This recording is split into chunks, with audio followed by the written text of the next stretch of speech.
Yes, I am Mr. Shivi Podar. Welcome you on my channel English with Shivi. Now this time we will read about the writing section, that is paragraph writing.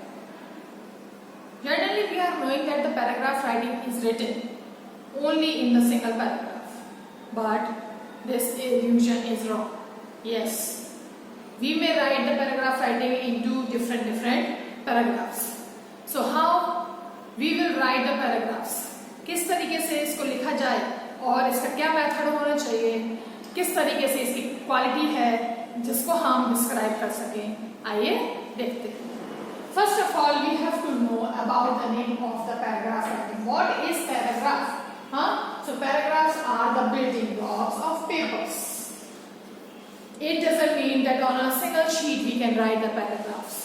It is simply written here that it is the blocks of the paper. जिस तरीके से हम एक building को छोटे blocks के साथ जोड़कर बनाते हैं, उसी तरीके से हम पैराग्राफ राइटिंग को छोटे पैराग्राफ्स में लिखकर पेपर्स को फिल कर सकते हैं. मीन्स 3, 4, 5, 1 जितना हमारा मन है उतने पेपर्स में हम अपने टॉपिक्स को इलस्ट्रेट कर सकते हैं. The unity and coherence of ideas among sentences is what constitutes a paragraph. Means the unity and coherence of ideas. जो हमारे आइडियाज हैं, जो हमारे मन में विचार आते हैं, उसको किस तरीके से हम एकता करके, मीन्स उसको मिलाकर, उसको एक मत करके जो हम लिखते हैं या जिसको हम समझाते हैं, वो हमारा पैराग्राफ राइटिंग के अंदर आता है.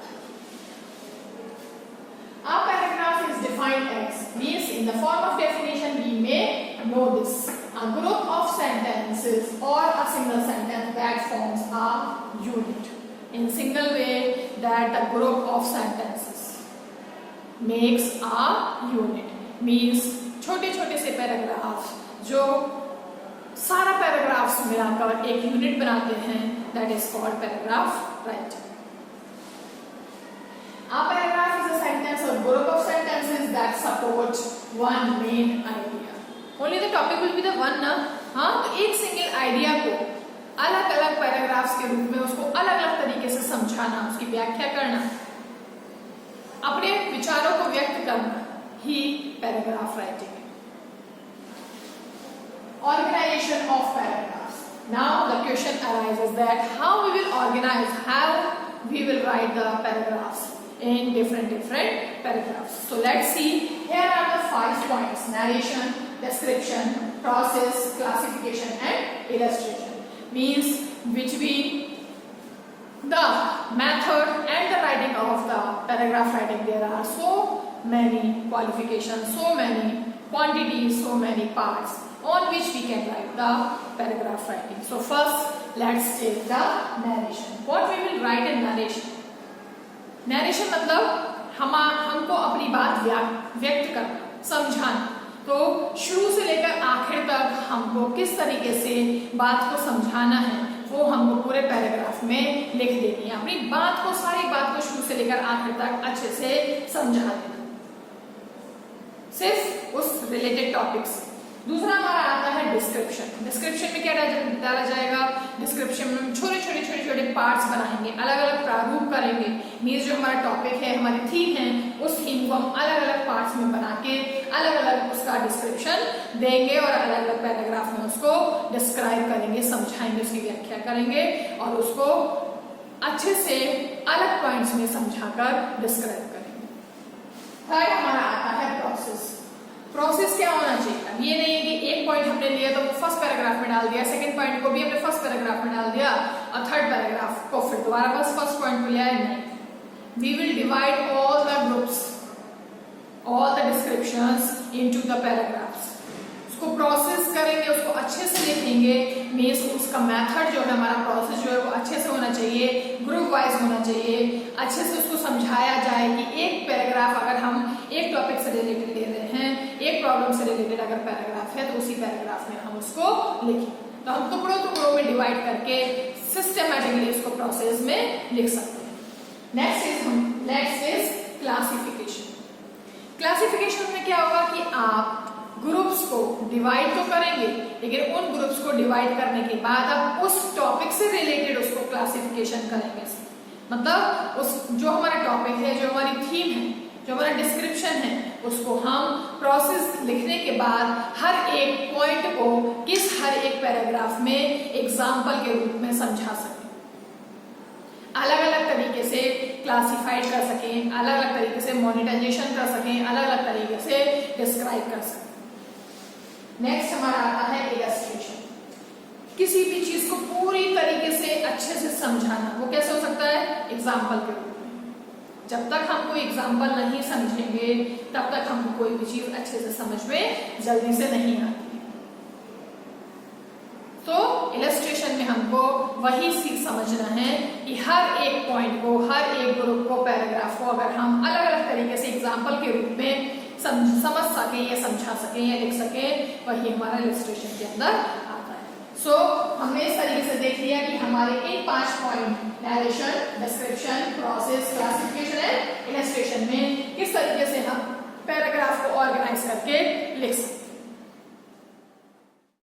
Now let's see the further description.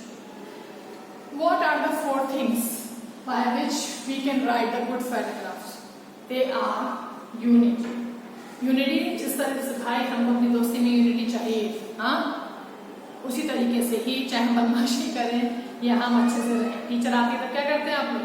हाँ, बदमाशी करते रहते हैं, टीचर का नाम लिखते हैं बोर्ड पे, इसकी पिक्चर बनाते हैं, लेकिन अगर पूछा जाता है कि किसने बनाया तो कोई खड़ा नहीं होता है, पूरा क्लास खड़ा हो जाता है कि मैंने। उसी तरीके से हमको भी पैराग्राफ राइटिंग में यूनिटी करनी है। यूनिटी किसकी? वर्ड्स की, सेंटेंस की। ये नहीं है कि एक सेंटेंस को कहीं से कहीं जोड़ दिया, दूसरे को कहीं से कहीं, नहीं। हमको एक यूनिटी लगाना होगा, एक सीक्वेंस लगाना होगा, एक तरफ नहीं होगी हर एक वर्ड्स में। ऐसे वर्ड्स यूज करने होंगे जो एक दूसरे से रिलेट होते हैं और उसको कनेक्ट बना करके रखते हैं। सेकेंड है ऑर्डर। ऑर्डर मीन्स सिक्वेंस सही, किस तरीके से हम उसका ट्रांजिशन करें, किसका? वर्ड्स का। ऐसे वर्ड्स यूज करें जो ट्रांजिटिव हो, मीन्स ट्रांजिटिव, यहाँ पर ट्रांजिटिव 2 + V1 वाला नहीं, ट्रांजिशंस वर्ड हो, बिफोर, आफ्टर, हाँ, लाइक प्रीपोजिशंस, कनेक्टर्स। इस तरीके से हम ऑर्डर करें कि हमारे एक थीम, हमारे थीम को, हमारे जो आइडियाज हैं वो बनाकर रखें और उसको सीक्वेंस में, उसको ऑर्डर में लाकर रखें। इससे क्या होगा? एग्जामिनर जब वो थीम पढ़ेगा या वो सीक्वेंस पढ़ेगा, पैराग्राफ पढ़ेगा, तो वो उससे बंधा रहेगा कि आने वाली स्टोरी में क्या है, अब क्या होने वाला है, अब क्या पैराग्राफ में बढ़ने वाला है। तो उसका ऑर्डर इस तरीके से हो जो कनेक्ट भी हो, कनेक्ट के साथ साथ हो सिस्टमैटिक भी हो। नेक्स्ट आता है coherence. This is the main quality of paragraph writing. अगर हम एक दूसरे को बांधते हुए उसको सिस्टमेटिक ऑर्डर में करते हुए समझाएंगे ही नहीं, तब हमारा पैराग्राफ राइटिंग कैसे अट्रैक्टिव होगा? तो हमको कोहेरेंस करना है, कोरिलेट करना है वर्ड्स को। हमको उन वर्ड्स को यूज करना है जो सेंटेंस को बांध कर रखे और उसको समझा सके, अच्छे से रिलेट कर सके टॉपिक से, थीम से। पैराग्राफ राइटिंग का जो टॉपिक है हमारा, उसको समझा सके, पढ़ने वाले को अट्रैक्ट कर सके। तो हमको कोहेरेंस की भी सबसे ज्यादा जरूरत है। फोर्थ हमारा आता है कंप्लीटनेस। भैया छोड़ दो अधूरा पैराग्राफ, निकल रहा है मीनिंग निकालेगा तो एग्जामिनर निकाल देगा, नहीं, ऐसा नहीं होगा। हमको कंप्लीटनेस लानी है, मीन्स लास्ट तक हमको समझ में आ जाना चाहिए कि हमारी थीम क्या थी, इसमें प्रॉब्लम क्या थी, क्या उसमें यूनिटी थी, क्या उसमें कनेक्टिविटी थी, उसका ऑर्डर क्या था, पैराग्राफ राइटिंग का लिखने का मकसद क्या था, क्या उसमें प्रॉब्लम क्रिएट हुई और क्या उसको सुधारा गया। तो मीन्स पूरा कंप्लीट पैराग्राफ राइटिंग में हर एक चीज आ जानी चाहिए, उसका भी हमको कंक्लूजन निकालना होगा, कंक्लूजन देना। आगे मैंने लिखे हैं कुछ पॉइंट्स जिसको हमें अच्छे से समझ लेना है और उसको समझने के बाद हम पैराग्राफ राइटिंग में हमको और इजीली हम उसको लिखने में सक्षम हो सकते हैं। जैसे it all begins with one idea and everything familiar that naturally flows with it fits into one paragraph.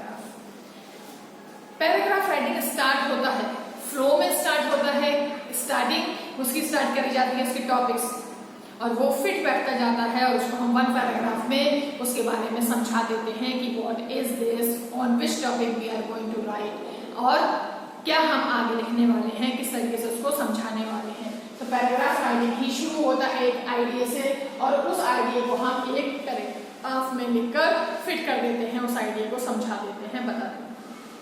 Second, every paragraph you have should points और sentences related and referring to the central idea. बताया था ना, हाँ, कि theme को paragraph wise ही हमको लिखना है। जब हम क्वालिफिकेशन कर रहे थे सेंट्रल आइडिया का, सेकंड पॉइंट को अगर ले लेते हैं तो हमको टॉपिक वाइज, थीम वाइज उसको ग्रुप में डिवाइड कर लेना है। ग्रुप में डिवाइड करेंगे तो हम ग्रुप वाइज उसको पैराग्राफ वाइज 1 by 1 उसको समझा सकते हैं, उसको अपने आइडियाज को व्यक्त कर सकते हैं। These ideas should not be random. It always helps to jot down quick points quickly in a rough sheet. In ideas को ऐसे नहीं लिख देना कि एक आइडिया हमारे दिमाग में आया तो उसकी लाइन हम पहले फर्स्ट पैराग्राफ में लिख दिए और बाद में हम सोचते रह गए कि यार हमको ये भी लिखना था। तो सबसे ज्यादा इजी मेथड हमारा होगा कि हम रफ कॉपी में अपने उन आइडियाज को लिख लें, और उनको लिखने के बाद फिर उनकी सीक्वेंस में लाएं कि कौन सा आइडिया किसके साथ मैच खा रहा है और कौन सा आइडिया को हमको किसके साथ में लिखना है।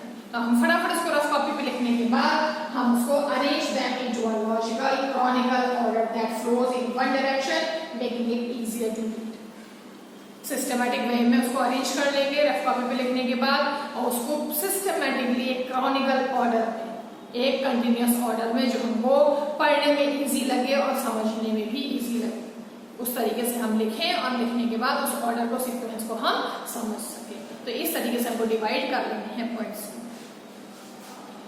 Fourth, don't leave any point or sentence hanging loose without any substantial or explanation. कोई एक पॉइंट उठाते हैं, उस पॉइंट का सिर्फ पॉइंट लिख के ही नहीं छोड़ देना है। जब तक आप उसको अच्छे से एक्सप्लेन नहीं करेंगे, तब तक आप उसका क्लू नहीं देंगे, जब तक पॉइंट को समझाएंगे नहीं, तब तक आप उस पॉइंट को ऐसे ही लूज नहीं छोड़ेंगे। ये आपका पूरा इम्पैक्ट डालेगा आपके पैराग्राफ राइटिंग में। तो कोई भी अगर थीम ले रहे हैं या आइडिया ले रहे हैं, उस प्लॉट को पूरे अच्छे से समझाइए। Every statement you make should be backed by logical reasoning that is stated per paragraph. जितने भी आइडियाज दिमाग में आ रहे हैं लाइए, लेकिन उन आइडियाज को पैराग्राफ वाइज समझाइए, लॉजिकल लिंक दीजिए। उसका ऐसा लॉजिक होना चाहिए कि हाँ लगे कि ये आइडिया आपने बेस इसका अच्छे से उठाया है और उसको अच्छे से दिया है, जिससे एग्जामिनर भी, रीडर भी और कोई भी आपका रिलेटिव या फ्रेंड उसको पढ़े और समझे कि हाँ ये एक पैराग्राफ राइटिंग है, ये ऐसी पैराग्राफ राइटिंग होनी चाहिए। So let's start to write the paragraph writing. I hope that you have understood about this. So we'll meet again and in my next video. Okay, bye.